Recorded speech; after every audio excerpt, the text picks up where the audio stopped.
Nah, itu kata ungkapan itu maklulun niyah. Niatnya salah tuh dia. Ya, udah salah.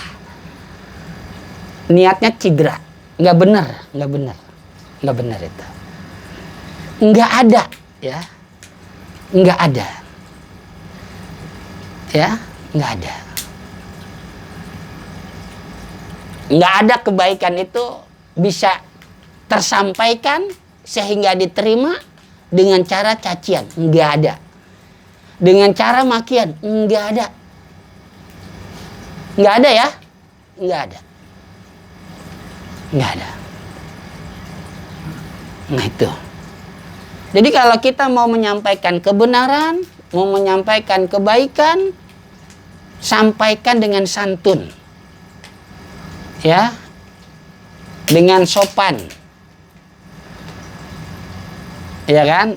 Makanya ada istilah anak-anak sekarang itu kadang-kadang biasa aja dong ngomongnya, jangan ngegas, emang sepi. Gak usah ngegas kali, sudah. Tapi kalau depan banyak gajlugan jatuh ntar, ya. Jadi nggak ada. Buat kebenaran itu nggak ada dengan cacian, makian, marah-marah, bulian apa nggak ada. Ya nggak ada. Fa'lam annahu ma'lulun niyati. Cedera niatnya, salah. Nah itu. Itu kalau. Ya apa? Itu bisa lari ke ini nggak Pak Yai? Lari kemana? Menunjukkan bahwa sifat Allah itu ada gitu. Ya kufur kan tujuannya untuk yang salah-salah. Oh iya.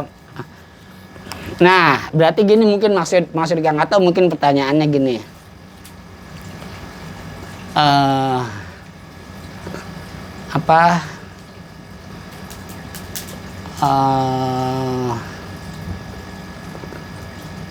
Apa ya maksudnya, susah ngomongnya nih. Jadi mungkin maksud Kang Ato itu apa ya? Mungkin begini, mungkin masih ada baiknya nggak gitu ya?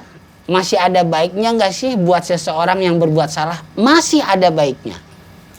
Apa baiknya? Dia bakal mendapatkan ampunan dari Allah Subhanahu wa Ta'ala. Seandainya saja Allah Subhanahu wa Ta'ala menciptakan suatu komunitas gitu ya. Umpama ya. Suatu komunitas, suatu makhluk, dia ditakdirkan sama Allah baik terus, umpama nih ya, baik terus. Allah akan menciptakan lagi makhluk yang lain supaya dia berbuat tidak baik, yang akhirnya yang dibuat sama Allah berikutnya dan dia berbuat tidak baik, dia akan mendapatkan ampunan Allah. Supaya nggak nganggur. Nah, ya, bukan bahasanya supaya nggak nganggur, bukan, jangan ya. Nggak laku. Enggak ya. Jangan pakai bahasa gitu, jangan ya. Jangan pakai bahasa supaya Allah nggak nganggur, nggak, jangan. Bukan ya. Artinya itu untuk menunjukkan bahwa tetap masih ada kebaikannya buat siapapun ketika dia berbuat salah. Apa kebaikannya? Dia dapat ampunan Allah Subhanahu wa Ta'ala. Nah, itu mungkin begitu ya, mungkin. Jadi ya ada kebaik, makanya tadi doa yang tadi diajarkan oleh Ibnu Abbas itu. Gitu ya. Doa yang tadi diajarkan oleh Ibnu Abbas tuh begitu. Ingat ya. Oke, kita lanjut. Sebelum ada yang mau nanya, saya lanjut sambil jalan.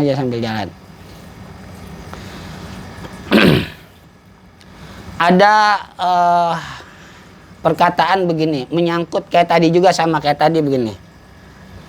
Kalimatnya begini.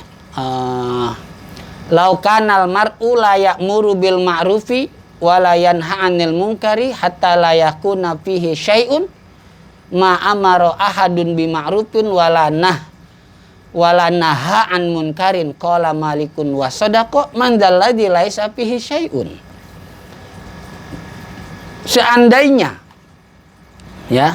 Seandainya seseorang semuanya ngomong begini, semua orang nih ya. Seandainya semua orang ngomong gini, satu pun nggak ada yang ngomong, semua sama begini ngomongnya. udahlah kalau gitu kita nggak usah nyuruh orang lain berbuat baik ya, nggak usah nyuruh orang lain menghindari maksiat, nggak usah, udah buat diri kita masing-masing aja dah, gitu kan, ya pasti nggak akan pernah ada, gitu kan, nggak akan pernah ada. Nah kalau udah nggak akan pernah ada lah, terus tugas dia selain di situ mengajak kebaikan, gimana, apa, iya kan? Ngapain jadinya, ngapain? Iya kan? Jadi hampa gitu ya. Seolah jadinya apa? Hampa. Iya. Kosong gitu, nggak ada apa-apa. Jadi kata Malik ya, itu perkataannya Imam Malik ya, perkataannya Malik. Jadi kalau semua orang mengatakan udahlah, kita kalau gitu nggak usah ada dai-daian, nggak usah ada penceramah, nggak usah ada kiai, ustadz, ulama yang mengajak kepada kebaikan, yang mencegah dari kemungkaran, nggak usah ada. Lah kalau begitu gimana, kayaknya jadi apa? Hampa terasa gitu ya. Iya kan? Manjal lagi laisa fihi, berarti siapa yang tahu ini bagi siapa? Iya kan? Ngerti nggak maksud coba? Kalau nggak ada yang mengajak satu pun nggak ada, udah masing-masing aja. nggak apa namanya, jadi kayaknya suasana jadi nggak rame gitu ya, nggak ada apa, nggak ada panggung sandiwara, jadi panggung jadi sepi, iya kan? Panggung jadi sepi gitu, panggung seolah-olah kan coba kalau ada pemeran suatu panggung, kayak kalau di Betawi kan ada tuh kayak panggung apa tuh, jantuk gitu kan, atau mungkin yang lain lah, itu pasti di situ ada yang berperan mengajak kepada kebaikan dan mencegah kemungkaran, ada pelaku yang ya pokoknya masing-masing kan. Nggak mungkin kalau semuanya baik, ya kagak seru. Nggak seru, ya. Nggak apa? Nggak seru. Ya. Nggak seru. Umpamanya perumahan Pelora nih, nggak ada yang ngajak kebaikan. Masing-masing aja udah kita lah. Nggak usah ada yang ngajak. Apa-apa nggak usah, udah diam aja. Sepi. Ini Pelora ada kehidupan apa enggak sih? Ada orang apa enggak gitu kan? Sepi. Nggak enak. Ya. Justru disitulah panggung sandiwara, karena memang kehidupan dunia itu panggung sandiwara. Innamal hayatud dunya laibun walahwun. Ya memang permainan dan sendagura ya, macem-macem, iya kan? Macem-macem, jadi rame gitu kan? Lah sekarang kalau pemainnya semuanya baik, ya sama kayak kita bikin sayur nggak pakai garam. Apa rasanya? Enggak, saya juga nggak mau dikasih. Ya. Iya, nggak ada garamnya, ngapain sayur? Apa rasanya? Sama aja kayak minum air keran. Ya. Nah, jadi kata Imam Malik begitu. Ya. Jadi jangan begitu. Intinya sama, jangan menilai. Mau ikut enggak ya udah. Itu aja, ya. Kalau mau ikut enggak, ya udah, jangan menilai dah, jangan, ya, jangan menilai. Ada lagi perkataan ulama Az-Zajjaj, al-aqilu man amila bima aujaballahu alaihi faman lam ya'mal fahuwa jahilun. Minimal yang wajib dia kerjain, maka dia sudah termasuk orang yang berakal.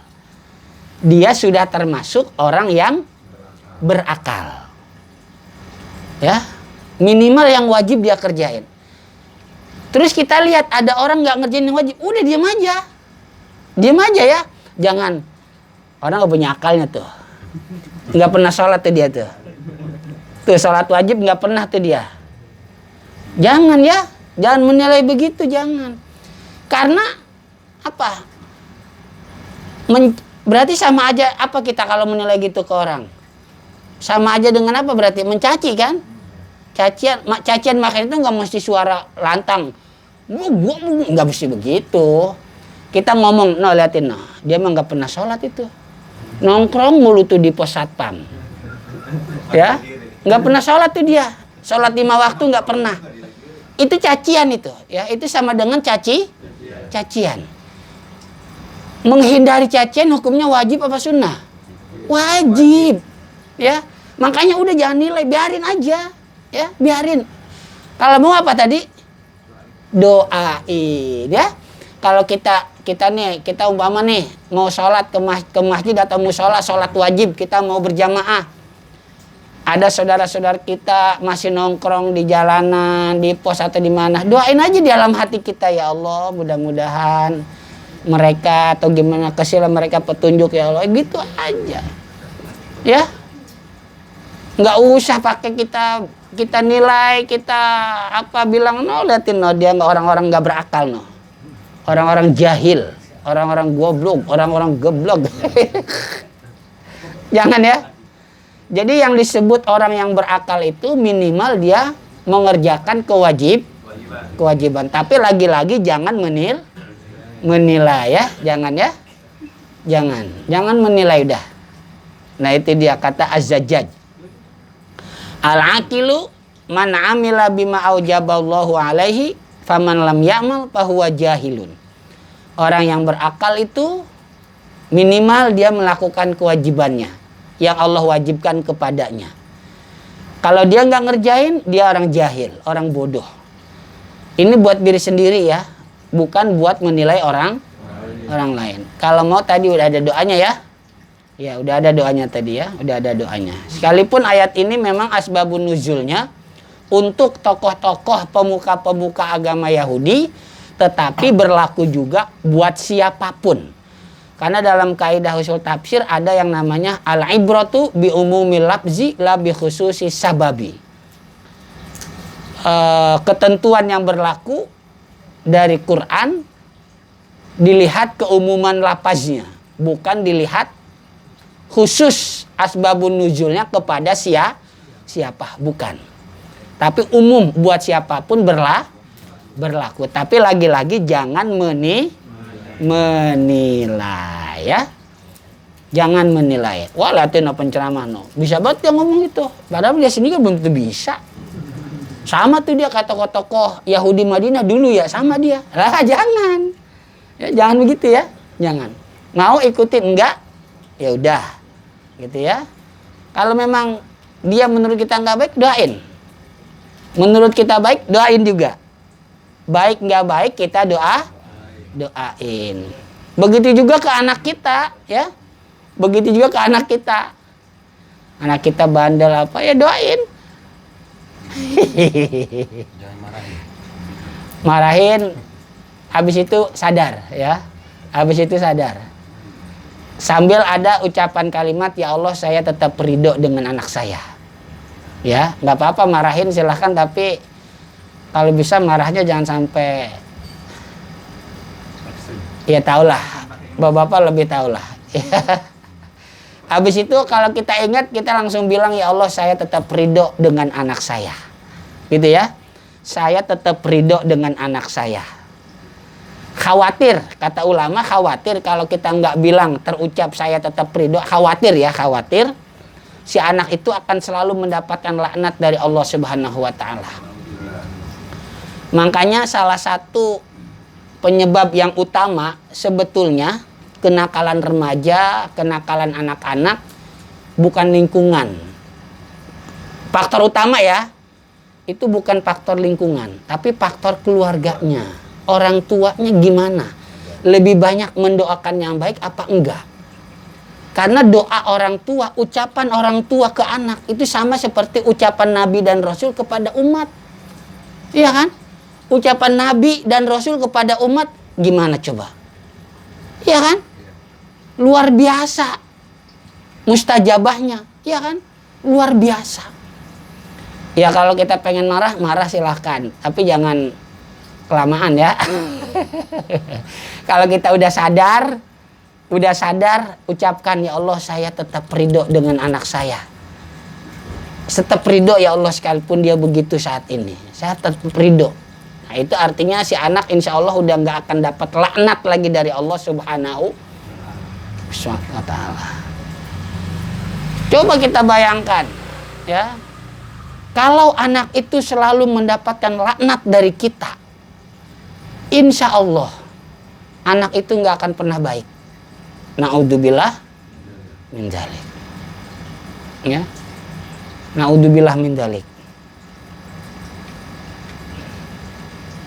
Innamal bala'u muwakkalun bil mantiki. Cobaan, ujian, musibah terwakili dengan ucapan. Ucapan itu berarti doa. Doa baik ya baik, doa tidak baik ya nggak baik. Ya, gitu ya. Sebelum saya lanjutkan lagi atau sebelum saya tutup, silakan kalau ada yang mau bertanya. Ayo, ada yang mau bertanya? Boleh.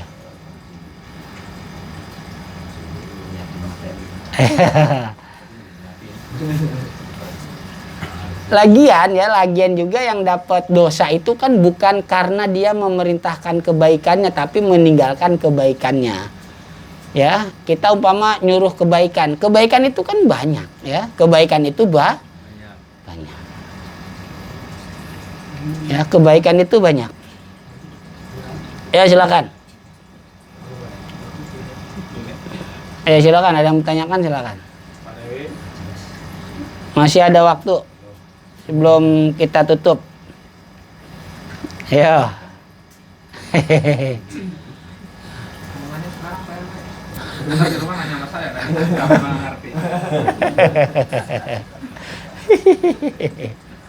Ya.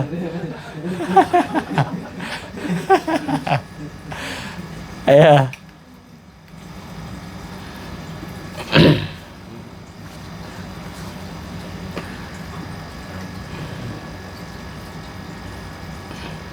Ada? Silahkan kalau ada.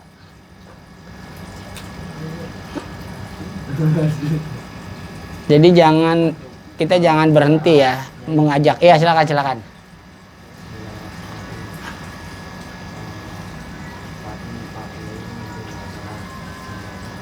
Menilai seandainya anak atau teman kita yang menanyakan bahwa Islam apa yang perlu kita ikutin apa terus apakah kita nggak ini juga Pak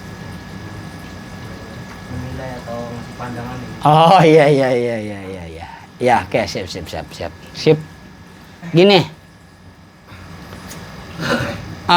Saya tekstual hadisnya lupa ya. Tekstual hadisnya saya lupa, ini mohon maaf. Tekstual hadis bahasa Arabnya. Tapi pemahamannya gini pemahamannya. Maknanya, karena ini hadis boleh ya. Hadis itu boleh kita sampaikan bil makna. Dengan pemahaman atau pengertian. Beda dengan ayat. Kalau hadis boleh. Jadi gini pemahaman hadis itu. Kita tahu nih, ya, kita tahu Islam yang katakan kanan dan Islam kiri, gitu ya. Ya kan? Kita tahu nih Islam kanan dan Islam kiri. Bilangin kalau itu nggak apa-apa, ya. Kalau itu nggak apa-apa bilangin.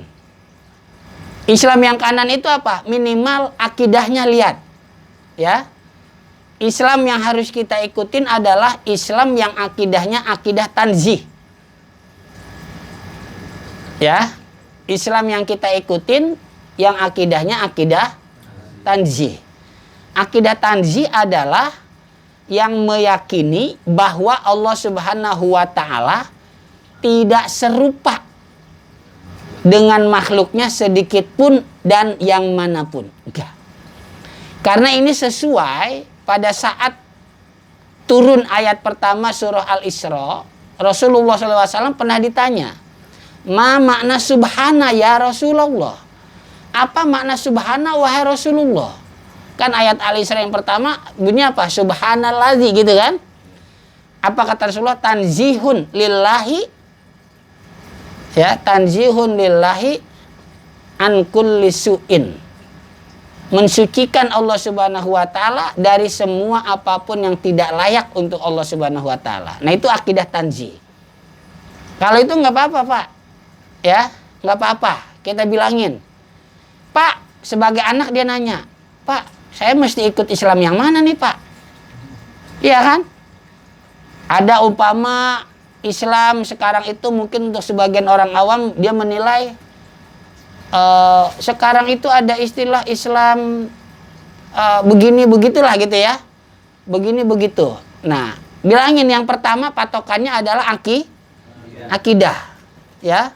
Bilangin patokannya yang pertama akidah. Kalau akidahnya akidah tanzih, dah ikutin. Itu satu, itu ya, yang satu yang pertama. Yang kedua, ya, yang kedua. Dengan beberapa penjelasan dari ulama gitu ya, dengan beberapa keterangan dari ulama, ikutin Islam yang dibawa oleh siapapun yang mengajak dengan santun, dengan lemah lembut, dengan rahmat, bukan dengan cacian, bukan dengan makian, bukan dengan bulian, bukan dengan laknat. Nah, itu nggak apa-apa. Emang harus kita kasih tahu. Dia itu salah, ya salah, bilangin. Ya, bilangin. Pak, saya ikut nih, Pak, di sekolahan umpama, namanya anak kan, atau mungkin di kerjaan. Gini, Pak, dia Islam. Ya terus kenapa? Bapak harus bersyahadat lagi, Pak. Ya. Bapak harus bersyahadat lagi, Pak. Lah emang apa? Syahadat Bapak yang kemarin udah kadaluarsa, Pak. Syahadat Bapak yang kemarin udah kadaluarsa. Oh, ada kadaluarsanya? Ada, Pak. Ayo, Pak, Bapak syahadat lagi. Nah, ini nih ya, ini nggak bener ya. Yang begini nggak bener. Nggak apa-apa kalau itu mah nggak apa-apa ya. Jadi kalau itu nggak apa-apa karena itu memang menunjukkan yang hak dari yang batil. Apa kata siapa itu, ada ulama yang mengatakan gini, as-sukutu anil haqi syaitonun akhrasu. Diam dari kebenaran sama dengan setan yang gagu. Setan yang gagu. Ya, setan yang gagu. Kita tahu itu batil, bilangin. Ya. Kalau itu batil, bilangin. Kalau ini kan tadi yang dimaksud nggak boleh menilai apa? Dia mah nyuruh doang kebaikan, tapi dia sendiri nggak apa? Nggak ngerjain. Kalau itu kan cuma sekedar kesalahan kecil ya. Hal itu jangan tuh kalau begitu. Tapi kalau masalahnya akidah, ya kalau masalahnya akidah itu enggak apa-apa, ya enggak apa-apa. Bahkan wajib buat kita memberikan kebenaran kepada umat tentang akidah siapapun yang salah. Kasih akidah yang benar. Itu wajib hukumnya. Kalau akidah wajib. Jadi nggak apa-apa, Pak. Ya, nggak apa-apa. Kalau itu bukan masalah menilai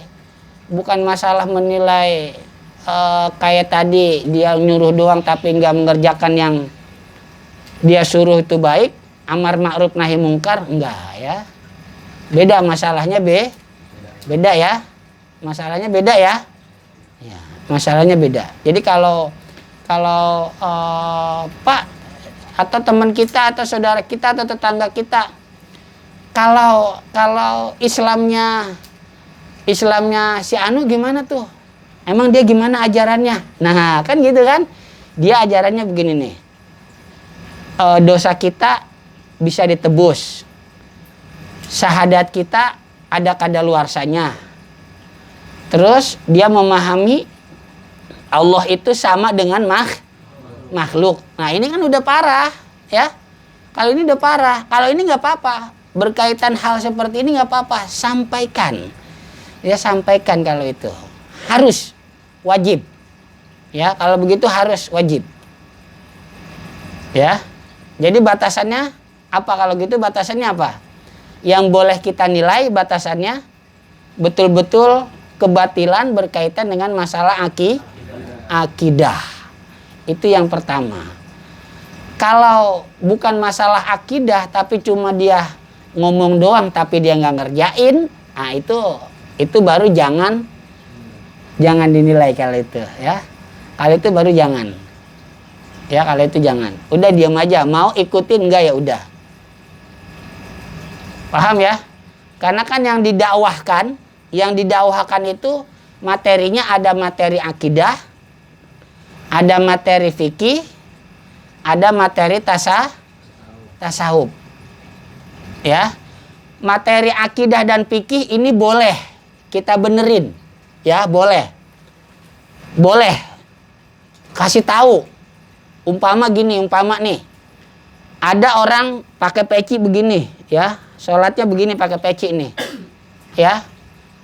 Sujud begini dia sujudnya nih. Sujud begini. Ya. Anak kita umpamalah anak kita. Nak, iya Pak. Kok peci kamu begitu pakainya? Itu kalau kamu sujud gimana? Ya begini aja Pak. Orang saya dapat dari guru saya begini.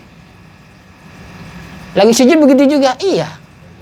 Nah, ini menurut kesepakatan ulama, kalau kita sujud begini nih, jidatnya ada yang kebuka nggak? Nggak ada, ya.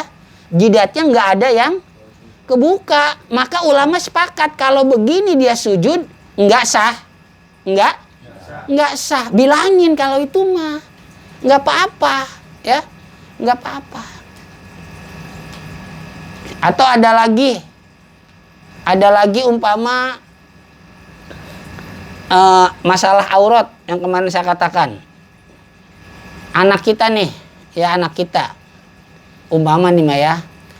Oke lah supaya jelas contohnya saya sering melihat kalau sholat dengan anak saya itu pasti saya lihat dulu. Ya, saya liatin, saya periksa. Karena bagaimanapun yang paling utama menjadi tanggung jawab anak adalah orang tua. Ya, orang tua. Periksa anak kita. Begitu juga istri kita kalau berani. Ya, periksa sholatnya, ya. Periksa sholatnya. Anak saya dia kalau sholat itu seneng pakai gamis, ya, ada kancingnya. Dia nggak pakai kaos dalam, gitu ya, nggak pakai kaos dalam. Terus pakai celananya di bawah pusar. Makanya pokoknya saya setiap mau sholat sama anak saya pasti saya periksa dulu dia. Saya periksa dulu, makanya dia udah paham. Ya, itu saya periksa.